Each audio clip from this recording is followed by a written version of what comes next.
আসসালামু আলাইকুম। Life take by Sanjay নতুন আরেকটি ব্লগ নিয়ে হাজির হলাম।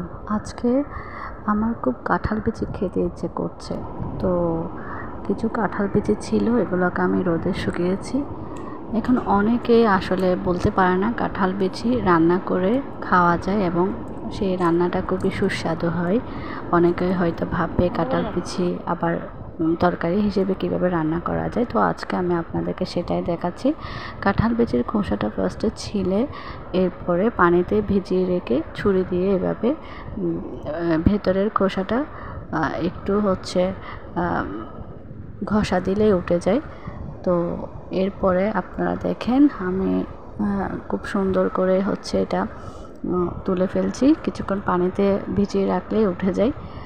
তো এভাবে করে আপনারা সবগুলোই কষা নিয়ে নেবেন। নেওয়ার পরে একটু সুপারি কাটার যে একটা যন্ত্র আছে, এটাকে আসলে আমাদের চাঁদগাঁয়া ভাষায় ছুরাতা বলে, এটা দিয়ে সুন্দর করে আপনারা ফালি করে ফেলবেন কাঁঠাল বিচিগুলো।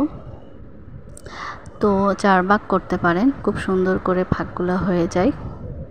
আসলে কাঁঠাল বিচি খেতে খুবই মজা শুটকি দিয়ে রান্না করলে।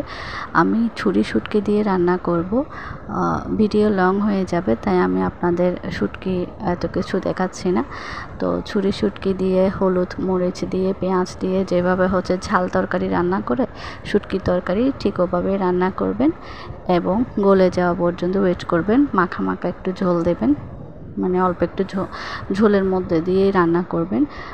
আপনি মাছ মাংসের চেয়ে জাস্ট কাঁঠাল বিচি দিয়ে ভাত খেয়ে উঠে যাবেন, এতটা মজা হয়। আমি একটা আলুও মিক্সড করে দিয়েছি, আপনারা বাসায় ট্রাই করবেন। আল্লাহ হাফেজ।